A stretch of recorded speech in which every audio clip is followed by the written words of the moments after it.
وہ خلیفہ سلیمان بن عبد الملک کے ساتھ دمشق سے آیا تھا۔ اسے خلیفہ کے قافلے کے ساتھ لایا گیا تھا۔ یہ اس کی سزا کا حصہ تھا کہ مکہ چل کر بھیک مانگے۔ وہ ہاتھ آگے کو پھیلائے چپ چاپ بیٹھا رہتا تھا۔ حاجی اسے ضعیف العمر سمجھ کر کچھ زیادہ ہی پیسے دیتے تھے، لیکن وہ خوش نہیں ہوتا تھا۔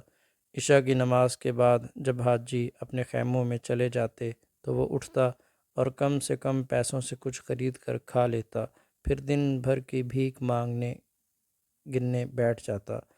وہ اور زیادہ سنجیدہ اور ملول ہو جاتا۔ اسے 2 لاکھ دینار پورے کرنے تھے۔ حج کے ان چند دنوں میں وہ اتنی کثیر رقم اکٹھی نہیں کر سکتا تھا۔ اس نے محسوس کیا کہ وہ چونکہ چپ چاپ بیٹھا رہتا ہے، اس لیے اسے پیسے کم ملتے ہیں۔ اس نے بولنا شروع کر دیا، لیکن وہ دوسرے بھکاریوں کی طرح دردناک صدائیں نہیں لگاتا تھا۔ نہ وہ اپنے بھوکے پیاسے بچوں کا رونا روتا تھا۔ وہ ایک ہی صدا لگاتا تھا، اور وہ جسے چاہے عزت دے اور جسے چاہے ذلیل کرے۔ وہ صدا لگا رہا تھا کہ ایک آدمی نے پیچھے سے آ کر اسے پاؤں سے ٹھوکر ماری۔ بوڑھے بھکاری نے مڑ کر دیکھا۔ بھاگنے کی کوشش تو نہیں کر رہے بڈھے؟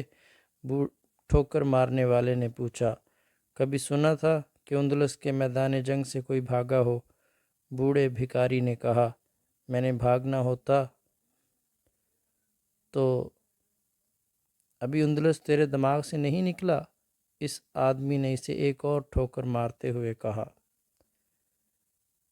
اپنے خلیفہ سے کہہ دینا کہ تمہاری حکومت جلد ختم ہو جائے گی۔ بوڑھے بھکاری نے کہا، محمد بن قاسم کے قاتل کو میرا یہ پیغام دے دینا، اور تیری ان 2 ٹھوکروں کا جواب روز قیامت دوں گا۔ اسے ٹھوکر مارنے والے نے بھکاری کو گہری نظروں سے دیکھا اور آہ بھر کر چلا گیا۔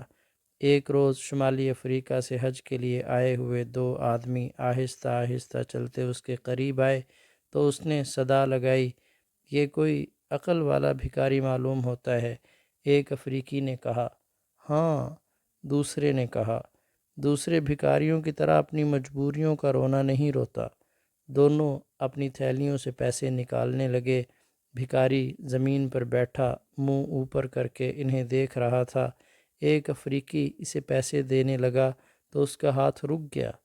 وہ بھکاری کے سامنے بیٹھ گیا اور اس کی ٹھوڑی کے نیچے ہاتھ رکھ کر اس کا چہرہ ذرا اوپر اٹھایا۔ تمہارا نام کیا ہے؟ افریقی نے بھکاری سے پوچھا۔ میرا کوئی نام نہیں ہے، بھکاری نے کہا، میں اللہ کے اس فرمان کی مجسم تفسیر ہوں کہ وَتُعِزُّ مَن تَشَاءُ وَتُذِلُّ مَن تَشَاءُ، کہ وہ جسے چاہے عزت دے اور جسے چاہے ذلیل کرے۔ خدا کی قسم، افریقی نے کہا، تم موسیٰ ہو، موسیٰ بن نصیر، امیر افریقہ، فاتح اندلس۔ دوسرے افریقی نے حیرت زدگی کے عالم میں پوچھا۔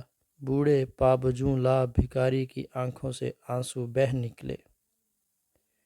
کس جرم کی سزا ملی ہے تمہیں؟ ایک افریقی نے پوچھا۔ بوڑھے بھکاری نے انگلی آسمان کی طرف کر دی، بولا، کچھ بھی نہیں۔ اس پر رقت اور جذباتی کیفیت طاری تھی۔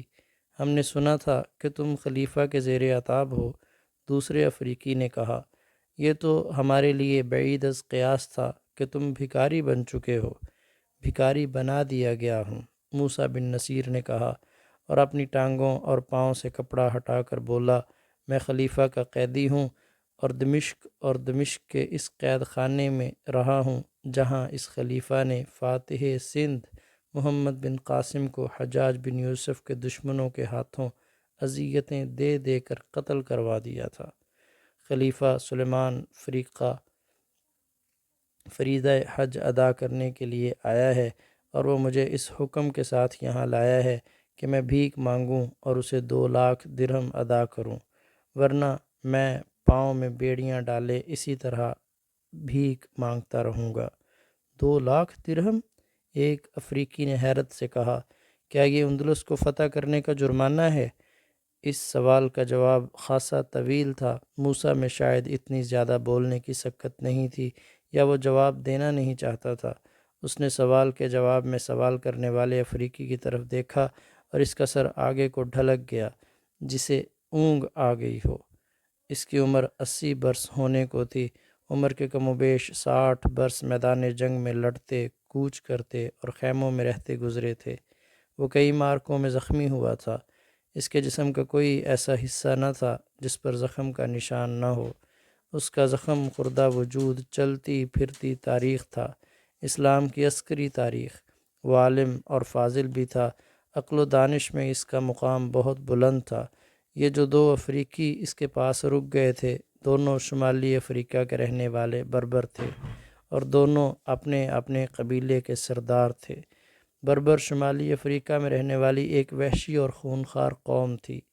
آج ظلم و تشدد کی انتہا کے لیے بربریت کا جو لفظ استعمال ہوتا ہے وہ اسی بربر قوم سے منسوب ہے۔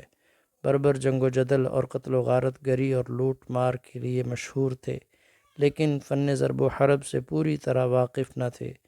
ان کی بہادری اور خون ریزی ان کے طاقتور دشمنوں کو بھی خوف زدہ کر دیا کرتی تھی۔ یہ کئی بار مفتوح ہوئے لیکن کوئی فاتح ان پر زیادہ عرصہ حکومت نہ کر سکا۔ آخر عرب جب کہ مسلمانوں نے اس طرف رخ کیا، مجاہدین کے لشکر کے سپہ سالار عقبہ بن نافع فہری تھے جنہوں نے بڑی ہی خون ریزی لڑائیوں کے بعد فتح پائی۔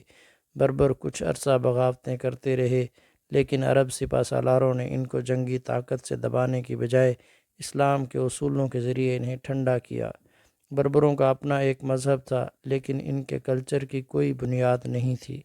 مسلمان فاتحین نے جب اسلام پیش کیا تو بربر بڑی تیزی سے اسلام قبول کرنے لگے۔